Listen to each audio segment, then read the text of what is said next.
6. Técnica de saída.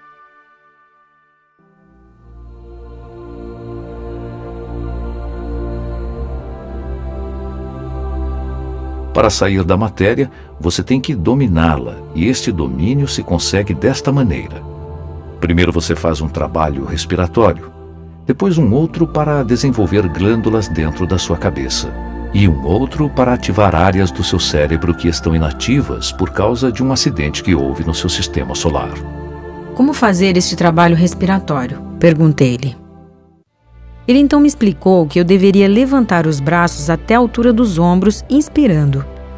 Continuar nessa posição e virar as palmas das mãos para cima. Inclinar a cabeça para trás. E ainda, com o ar retido, contar mentalmente até 15. Depois, desfazer os movimentos. Para trabalhar as glândulas, eu deveria usar como referência o dedo indicador. Esticar o braço, olhar para a ponta do dedo e trazê-lo até tocar o centro de minha testa, sem desviar o olhar. Desfazer esse movimento devagar.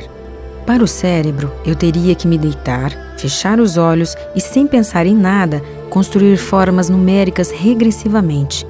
Eu estava olhando todos os movimentos que ele estava fazendo para demonstrar os exercícios e perguntei quanto tempo eu teria que ficar fazendo este trabalho. Disse-me que 7 vezes cada um dos movimentos estava bom. Depois desta explicação, ele voltou sua atenção para o meu companheiro e eu fiquei tentando abrir a caixinha que estava em minhas mãos.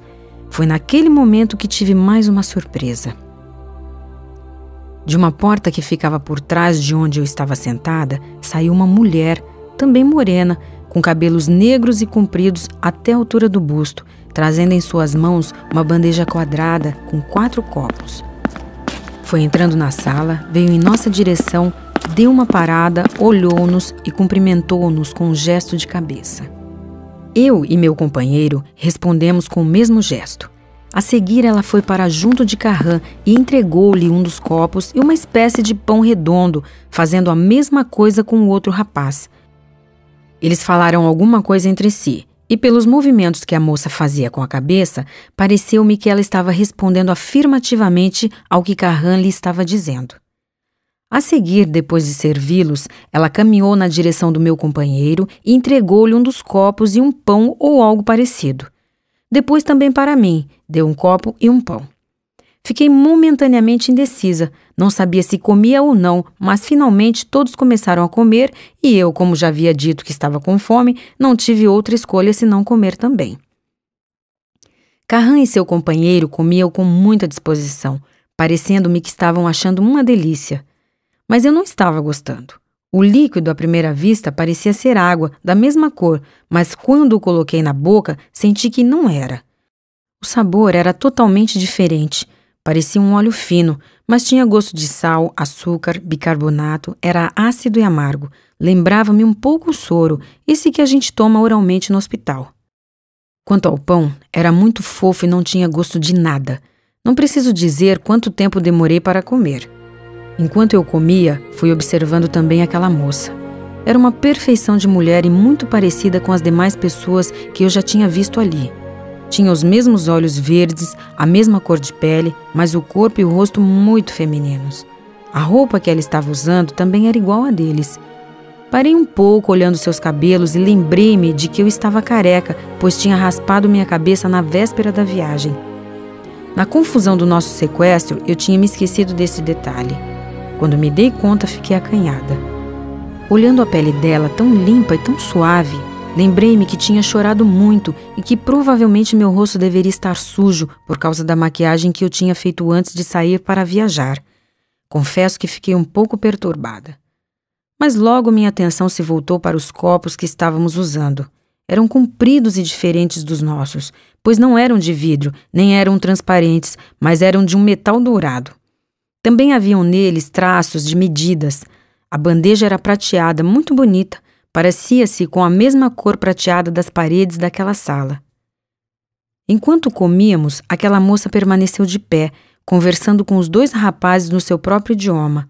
Assim que acabamos de comer, ela recolheu todos os copos, colocou-os novamente na bandeja, despediu-se e voltou pelo mesmo lugar de onde antes havia saído. Carran voltou a conversar com o meu companheiro.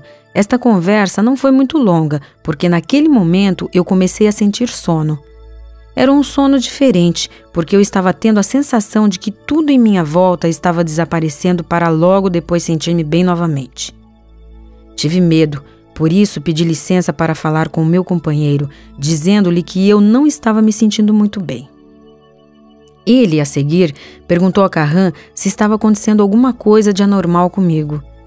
E a resposta que foi dada a mim por Carran dizia-me que tudo estava bem, pois, caso contrário, a lâmpada maior do meu capacete, como também a do aparelho preso ao meu pulso, ter-se-iam apagado, indicando que alguma coisa não estava bem, mas eu nunca tinha sentido um sono tão estranho. Carran estava novamente prestando atenção ao que o meu companheiro lhe dizia e, enquanto conversavam, fiquei esperando uma oportunidade para falar. Eu queria ir ao banheiro e não sabia como perguntar para Carran se eles tinham um banheiro para que eu pudesse usar. Porém, logo depois nada disso aconteceu. Voltei a ter as mesmas sensações anteriores e tudo fugiu de mim, não vi mais nada e nem sei quanto tempo se passou. Dormi pesadamente. Assim que acordei, vi-me deitada naquela poltrona, que agora havia se transformado em uma confortável cama, muito macia. Não estava mais usando o capacete e nem a pulseira, como também eu estava sem minhas sandálias. Eu não estava coberta e a vontade de ir ao banheiro tinha passado. Olhei para o lugar onde estava o meu companheiro, que também parecia ter acordado naquele momento. Estava olhando para mim. Na sala, então, estavam 3 rapazes. 2 deles estavam mexendo em um aparelho grande, o maior daquela sala.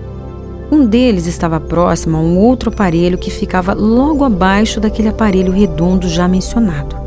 Era Carran. Ele estava de pé, encostado e com os braços cruzados olhando para nós. Fiz-lhe gestos dizendo que eu queria levantar-me. Ele então veio caminhando em minha direção e ajudou-me a sentar. A cama voltou a ser a mesma poltrona de antes. Abaixando-se, Carran apanhou minhas sandálias, que estavam colocadas ao lado de minha poltrona. Calçou-as nos meus pés, fazendo a mesma coisa com o meu companheiro. Trouxe novamente os capacetes e pulseiras e colocou-nos tudo novamente como estava antes.